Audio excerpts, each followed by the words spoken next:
And we back like we never left. I'm LiveZone. That's Lhska.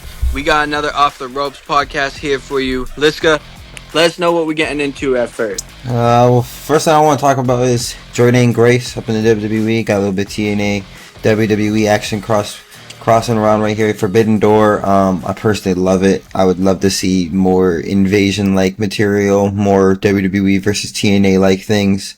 I want to see more of their like it would be cool to see Dolph Ziggler getting his revenge against the WWE as a TNA guy. It'd be cool. Yeah, it It's would be just cool cool. to see. I just don't think that you'll see Dolph Ziggler back in the WWE Oh no no no. thing going on, even if it's to go against WWE. I don't think Dolph Ziggler wants anything to do with WWE. Period. After the relationship that he has with them, it's kind of like a burnt bridge. You know what I mean? At the moment, anyways. But you know how Triple H always says, "Never say never." You know what I mean? So like there could be. There's a lot going on there that needs to be figured out. Obviously, it's going to be more women wrestlers than it is male wrestlers, from what you correct. hmm Supposedly, there's been a lot of talk about they want to do a lot of mixing of NXT divas and TNA divas, but I also heard that AJ Styles doesn't plan on returning either to the WWE, so I think that he might be going back to TNA for one last run, which would make sense. That was like where he started it off. Really, that's where besides being in New Japan and stuff like that, being part of the Bullet Club and everything, he kind of did his own thing at TNA, and Samoa Joe said that he was also interested in going there again. So it would be cool to see like a little old school return before, because they don't got much left of the tank. Samoa Joe too, they only got so much left. Yeah, But I think it would be cool to see some of the top talent, because I feel like obviously it's not WCW TNA, but I wouldn't be surprised if in the future WWE purchased TNA, because they'd just be spending money like it's anything. So it would be cool to see the top guys against the top guys. You know what I mean? yeah, definitely. I would love to see Samoa Joe and AJ Styles, and not even just that. Like, even if you brought back like a Bubba Ray Dudley, or even if you brought back like a Jeff Hardy or a Christian, or God forbid, right? We bring back the glorious one, Bobby Roode, right? So I mean, that's one of the things that I'm looking at. I'm Broke looking his at. neck, right? I believe so. Yeah, he did. But that's one of the things that I'm definitely looking at. I'm looking at to see who's gonna come back. Are we gonna see James Storm? Are we gonna see Oh, or are we gonna see people like Shark Boy? You know what I I want to see mean? Like, Suicide. You remember Suicide? yeah, Suicide. But like the Motor Machine Guns, Oh, yep. that would be another great team to see. But there's a lot that could happen, right? The thing that I'm looking at though is I want to see AJ Styles really get that TNA heavyweight championship off of Moose, because Moose is hmm great. He's in his prime right now, but once you have something like this with WWE, you kind of got to go for it, and you need hmm to go for it at like full tier instead of going halfway there. Like, nobody's gonna want to see, as much as I love Moose and he's a great wrestler, nobody's gonna want to see Moose go against like Drew McIntyre, right? You're gonna hmm want to see AJ Styles go against the likes of Drew McIntyre and things like that. I see him go up Um, against Gunther though. That'd be a hell of a chop Another fight. one, another one. Yeah, I agree. So, I mean, there's a lot that could happen. Obviously, there's still some missing pieces there. There's a lot that they need to work on for that. But it's going into the right direction. We might even see WWE and TNA combine, which would be cool, because that's what we've been waiting for since 2009, 2010, anyways. But hmm like I said, there's a lot of missing pieces right now.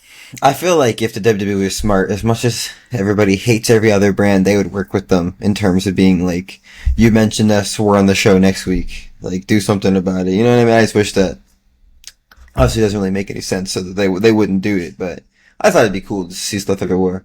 But what else, what do you got for us? What else you got? At least you want to hit?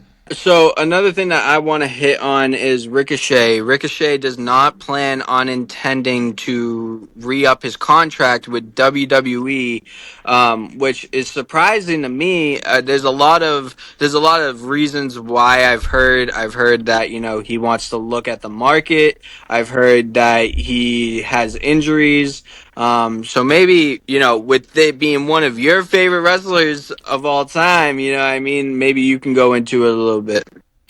I love Ricochet. I think Ricochet's amazing. I don't want anybody to be injured, but I wouldn't be surprised because the stuff that he gives night in and night out, man, like flipping out of the ring and stuff. All it takes is one weird landing. You know, the way he throws his body, some of the bumps that he takes. All you gotta do is land funky, you'll hurt something. But I hope he's okay, and wherever Ricochet goes, I'm gonna follow. I love Ricochet. I think he deserves more, and I think while he's gone, he should lock himself in a room, stare in a mirror, and practice some damn promos. That's what he should do if he wants to make it to the next level. Because he's an amazing wrestler, but Yeah. he's got to get those promos up, man. I mean, I agree with you 110%. Wherever Ricochet goes, I'll be a fan. I'll be watching. I wouldn't necessarily see him in an AEW type of thing. I could see him going to either New Japan, or I could even see him going to TNA. I just can't see him in an AEW company where it's all Mm-hmm. about, like, the people that they already have there. They already have the puzzle pieces in place there. You know what I mean? And it's kind of like, what are they going to use Ricochet for? They're going to use him for maybe 2 matches, then tell him to take 3 months off, and then bring him back and give him a tag team championship Mm-hmm. or a TNT championship run. And that run is going to get cut short because they're just going to tell him to, take it off anyways. So like, I don't like Ricochet in the AEW scenery. I really do like him in the WWE scenery where he's a key figure in Monday Night Raw or Friday Night SmackDown or wherever he goes. He's there every week, wrestling every week. He's one of those guys that you look for because of his high flying instincts. I don't want to see Ricochet in any other place in WWE, but I Mm-hmm. understand if he does go to the likes of TNA or wherever he goes. No, I get that. I feel like they misuse a lot of people. There's a lot of people that give a chance for no reason. Like RVD is one of my favorite wrestlers of all time. Every time I see him in the ring, I'm like, get the fuck out of there. Get out of there, man. You don't need to be in there anymore. You built your empire. You don't need to be in there anymore. You're gonna hurt yourself, bro. You were not the RVD of 15 years ago. You know what I mean? Yeah. And it's sad to see. It's sad to see a favorite wrestler's age, but it's like when he does stuff, I'm like, bro, you don't do that. Well, another thing that I heard that they were trying to do is they were trying to bring back ECW, and he would be Mm-hmm. a key figure in ECW if they were to be like, oh, well, he's not signing back with WWE, he's going to ECW. If it even happens, like I said, it's all rumors right now. Mm-hmm. Nothing's guaranteed because look at Paul Heyman with the Bloodline. Doesn't look like Well, he's going anywhere, to be say it honest. does happen. Who do you think on the current roster, SmackDown and Raw, NXT is perfect for ECW? I personally think Seth frickin' Rollins is a great person for ECW. Yeah, I could see Seth going. I could see Ricochet going. Another one that I could like possibly see is a Kevin Owens. Mm-hmm. Mm-hmm. He was wearing the ECW stuff if you saw not too long Yeah. ago. I would love to see a Tiffany Stratton in an Yeah. ECW Yeah. Yeah. team. I feel like And Naomi could be up in there. I, Naomi, f- iffy. I feel like indie scenes are perfect for like the like small event venues. Yeah, and honestly, I could see like an EO Sky, high flyers, people Mm-hmm. that want to hit people with chairs and everything like that. You know what I mean? But I could definitely see the likes of them going. But CM Punk. Mm-hmm. You know what I mean? He was in ECW in '06. He knows what it takes, and he's not afraid to get blood on the mat or anything like that. So I would have to say CM Punk would be another guy that I would fit there. As much as I don't like CM Punk. I could see a solo run Sokola there too. Not part of the bloodline. If he was alone, he could be ECW. I give me like Umaga ECW vibes. I feel like he could be that guy. Yeah, I mean, I don't know. I feel like if you're gonna bring that into it, you bring Jonathan Fatu into it. Oh no, I'm just talking from like a solo career standpoint. Like if he was in ECW, it'd be like, yeah, that makes sense. Yeah, I mean, I guess I can see where you're coming from on that, but like, ECW was really based on the tag teams. Like, that's the stuff that needs to be looked at is who's going to be a part of a tag team for that? Who's going to be your Dudley Boys? Who's going to be Sabu and Rob Van Dam? Who's going to be Terry Funk and Mick Foley? Those are the things that Mm-hmm. you really need to look at, and there's not too many tag teams on there that I would put in ECW right now. So, Most of the ECW like wrestlers are in AEW. yeah, yeah. To be honest So, with you, so like Dean Ambrose was made for that. John Moxley, he was made for exactly. ECW. Eddie Kingston is another one. right? So like that's Mm-hmm. the it's a hard situation in a WWE standpoint, but from a TNA and AEW and New Japan standpoint, there's a lot of people that could fit. You know what I mean? Another good one would be a Kenny Omega. Kenny Omega would fit perfectly in an ECW standpoint, but Kenny's amazing. it's just one of those things like, what if this happened at this moment? Because, like I said, it's all rumors. But when it comes down to TNA and WWE, I mean, gosh, I would love to see Ricochet on the TNA side. You know what I Mm-hmm. mean? No, I'm with that. I'm with that 100%. You think it's time for us to play our little game? I think so. I think You could, so. So we are going to give you our push, squash, and cut. Liska, like you said, I'm gonna let you start off because we started off with you last time too. So let's see what you brought us this time. all right, I brought us Ric Flair, Ooh. Ricky the Dragon Steamboat, Mm. and Hulk Hogan. Cutting Hulk Hogan. You You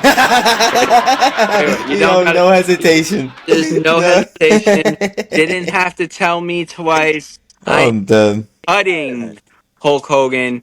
I'm probably gonna bench, or I'm probably gonna squash. I should say squash. Ricky the Dragon, and I'm pushing. Correct choice. I am pushing Ric Flair, the dirtiest player in the Gotta game. Come push on, the Nature Boy. You come on. gotta push the Nature Woo! Boy. You know You what I mean? gotta push him. So I got a little fun one too. Mine's gonna be part of the ruthless aggression era again. I like how you went down to the '80s, early '90s. Mm-hmm. Though. I rock with that. A lot of people are gonna hate me for cutting Hulk Hogan, but he Yeah, he just makes wasn't. sense. He was the worst out of all three of them when it came to wrestling, when it came to promos, when it came to everything. He literally just pointed his finger at somebody's face, and then You the whole listen crowd. here, brother. Yeah, literally. So for me, that was a clear answer. But mine is A Train, The Big Show, and Rikishi.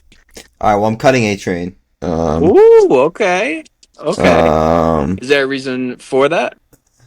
he just never did it for me. I know he's a good wrestler, but his character was never. He was never anything like, you know how like a lot of the big guys who get pushed as a gimmick, like they make sense. I feel like he never fit his gimmick. If I like, he just never like I never felt like him. So I'm probably going to sit A Train.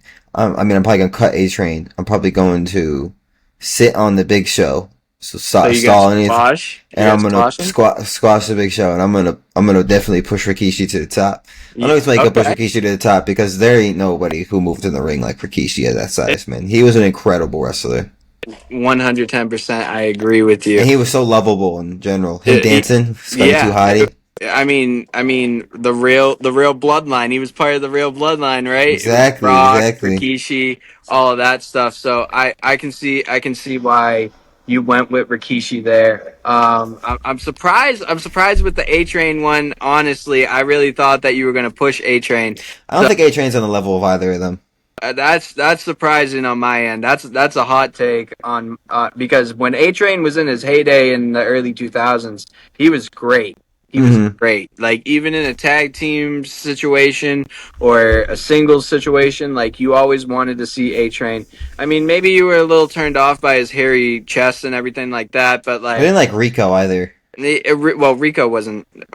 He was a manager. You know what I Yeah, mean? yeah, yeah, But yeah. he was never fit for a wrestler. He was always a manager, and that's why he failed as a wrestler afterwards. But I'm very surprised with that. I like the picks.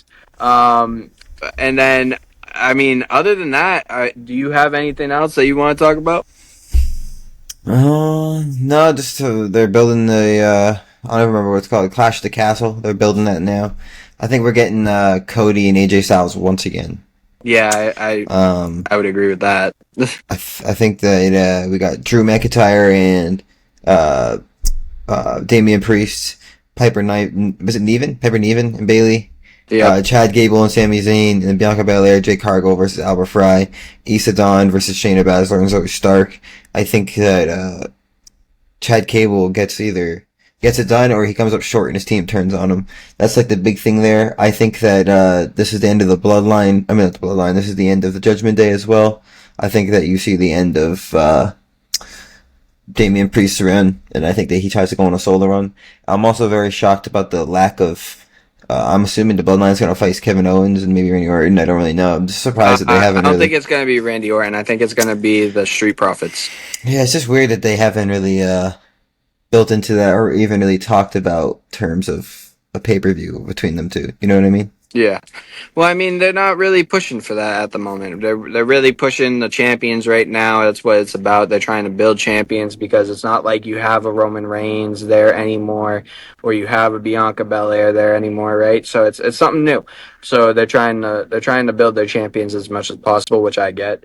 But Mm-hmm. we'll go further into the Clash of the Castle preview and predictions in what 2 weeks, 1 week, something like that. Yep.